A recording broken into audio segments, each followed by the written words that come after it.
Hi, thank you for joining us on this episode of Sports Bets for Free.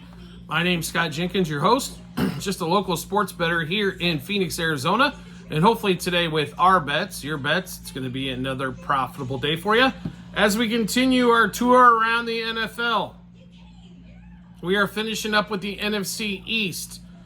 And the last team we have to go over, Philadelphia Eagles in that one.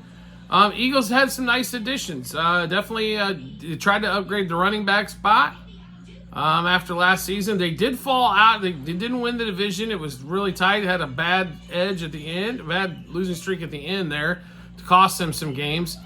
They still got A.J. Brown. They still got Devontae Smith. They added a bunch of young secondary help to help out that secondary that was absolutely blown up last year as well. So they definitely got some work to do here to get back to it and try to make the Super Bowl one more time. Now, let's take a look at a lot of different things here for the Eagles. So they are more than likely, it's the NFC East is gonna boil down to two teams, Cowboys and the Phillies, and not the Phillies. How about we say the Eagles? The Cowboys to win the division are plus 155, minus 120 for the Eagles on two teams that should be pretty equal footing overall. Now, the defenses, I think, are going to be the weak points of both teams, and the offenses are definitely going to be the strength. Is Jalen Hurts better than Dak Prescott? I guess we'll see this season on that one. So that's going to be question is here. It's just an odds play here. I wouldn't play the Eagles to win the division at minus 120 when you can get the Cowboys at plus 155. I just think there's a lot more value with the Cowboys play. So if we're looking for a season-long bet and we're looking to see who's going to win the NFC East, the Cowboys would be our play there. Not necessarily because we don't think the Eagles can win the division. They can, but a difference between minus 120 and plus 155 on two teams that have pretty equal footing are going to be there. So Eagles add Saquon Barkley. My opinion, Saquon is on the downslide.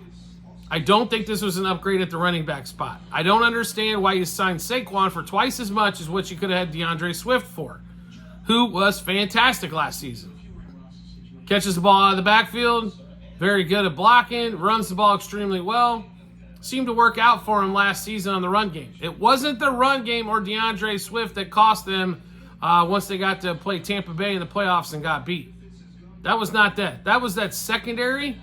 And the difference is what we saw in the secondary is the pass rush was so lethal the year before, you didn't notice how bad the secondary was. All of a sudden, the front four or five for the Eagles don't have 70 sacks. Next thing you know, secondary looks torchable.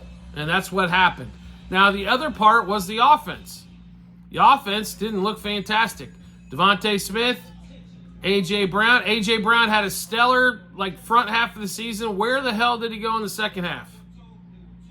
He wasn't around. They took him out of the game, and it was Devontae Smith you could throw the ball to. You could also throw the ball to the tight end a little bit, but that's not where they're going to excel. A.J. Brown has to be huge for this team. 1,500 yards, 8 to 10 touchdowns. You have Jalen Hurts who can run the ball around a little bit. No question about that. His athletic ability is off the charts. But let's be really honest here. Most guys don't all of a sudden jump up from I'm the 5th or 7th best quarterback in college in my senior year, and all of a sudden I'm a top 3 QB in this league. It doesn't happen on a regular basis. So a little aggression from Jalen in that one as well compared to the season before when everything was clicking. Now you also lose all-pro center Jason Kelce. Lot of changes here for the Eagles in this one. So let's take a look at, we're going to take a look at win totals. We're also going to look at player props, all kinds of different stuff here for the Eagles if we were playing them all season long. So, and we also have the schedule out, and we'll go game by game through that as well. So let's take a look here. Philadelphia Eagles basically falling at the 9.5 number. Or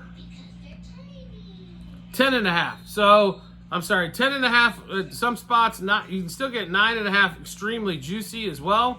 10.5 is going to be minus 130. 9.5, you're going to be paying over minus 200 on that one. to be real honest, if I'm going to play this, I'm going to play the over 9.5. And I'm going to throw down the extra juice because we should be in pretty good shape. So let's give you the schedule and see how we go through this. First game out of the chute, Packers, Eagles in Brazil. What do we think? Eagles sneak this one out. Packers are one of those up-and-coming teams. They definitely can light up your secondary that's young. We'll say questionable on game 1. Game 2, Falcons come to town. 5:15 game as well. So what is that, Thursday night game? Or a Sunday night game? Should be a Sunday night game. And Kirk Cousins in prime time with the Falcons. Yeah, we'll give the Eagles a win there. Eagles go to the Saints week 3. Saints are garbage. Give them a win there. That's 2 wins in the bank. Eagles, Bucks going to Tampa Bay week 4. Questionable there. Browns coming to town after the bye week as the Eagles have an extreme early bye week. Maybe the Eagles in that one will go questionable. So they've got 2 wins in the bank, 3 questionables. Next game, they go to New York and the Giants. That's a win. There's 3. They go to the Bengals. I'm going to say that's a loss. So we got 3 wins, 3 questionables, and a loss. Jaguars come to town November 3rd. Looks like for a Sunday night game. Got to like the Eagles in that one, I think. There's 4 wins. They go to the Cowboys for a mid-afternoon game. Let's say a loss there. So we're 4-3-2. Commanders come to town. They're going to get one of those 2 games at a minimum from Commanders. Let's say they get the home game there. There's 5-3-2. Then they go visit the Rams, a tough one on that one as well. So we'll say questionable on that one as well. They go to the Ravens. That to me is a loss on that one, December 1st. Panthers come to town. There's 6 wins. Steelers are coming to town the week after that. Steelers are always tough. Let's say the Eagles get that one. There's 7 wins. They go to the Commanders. We'll put it in the questionable pile. Eagles and Cowboys come to town. Let's say they get one of those 2. That's 8. Then the Giants come to town. That's 9. So you've got 9 wins, 4. What do we got? 5 questionables and 3 losses. Over 9.5, definitely a play there. 10.5 is also a possibility on that one as well. So let's get into some player props, shall we? On that one and look at what the Eagles have got going. So we'll start off with the quarterbacks as we tend to always do, right? The most highlighted guys in the NFL. Jalen Hurts, 3,600.5 passing yards. So do we think Jalen Hurts is going to play 15 games? He plays 15 games. It's like 240 a game. Might be a shade high there. That's why it's plus money to go over. We would play under 36.5 passing yards. Now we'll get to the next one. Passing touchdowns. We'll go back to Jalen Hurts again here for the passing TDs. A guy that's probably going to run in 10. So how many is he actually going to throw for? That's going to be the question. Jalen Hurts, 22.5 passing touchdowns. That's why it's heavily juiced to the over as well. Plus 125 to go over. We got to go under one more time here. Under 22.5 passing touchdowns. He will have 30-plus touchdowns. He just might have 12 to 15 of them running in this one as well. All right, so far we like the Eagles over the 9.5 win total. 10.5s also play. Jalen Hurts under on the yards, under on the passing TDs. So let's go take a look at receiving yards, shall we? And we'll take a look and see if we should have a couple of guys here available, I would think. Let's see here. Because we got a huge list to go through, and of course they're not in alphabetical order. A.J. Brown over 1,250.5 passing or receiving yards. About even money either way, minus 110 both sides on this one. A.J. Brown's going to have to stay healthy for almost a complete season, I think, to get to 1,300. Slight unit play here for us on A.J. Brown over 1,250. Then we'll take a look here and see if we can. So over 1,250.5 receiving yards. Like I said, maybe like a 1 unit play or something very small there. But do like him to get that one done. He does stay healthy most of the time. He's on the injury report, it seems like, every week, but he does get the job done. Now, the next question is, you got Devontae Smith over 1,050.5 passing yards.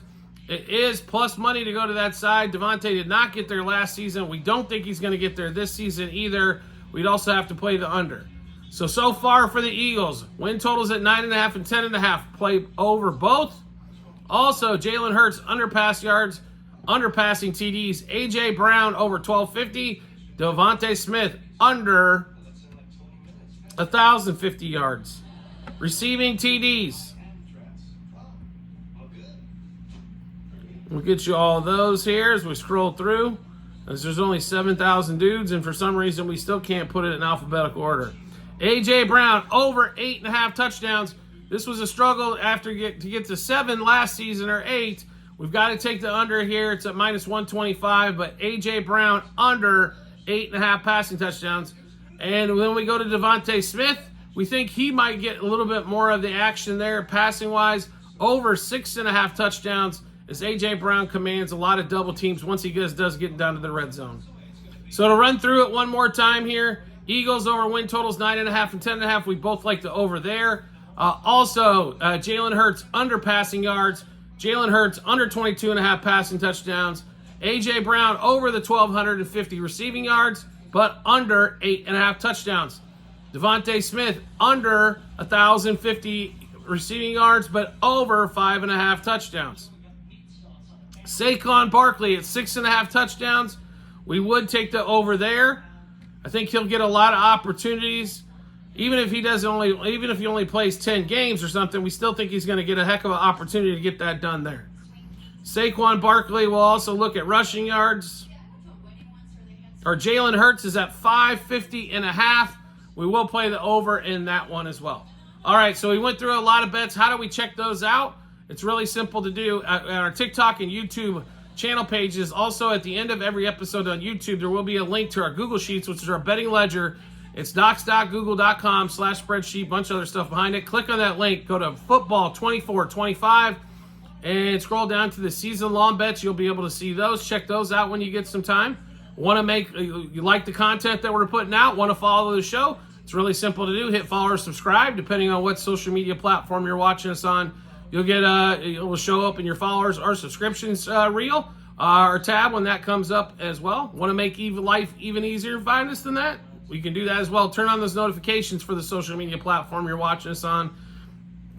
And you'll get a notification sent to your phone or device to let you know Sports Bets for Free has dropped a new episode of bets. It'll give you plenty of time to match those up with your bets and give you the ton of confidence you need heading to the betting app or betting window.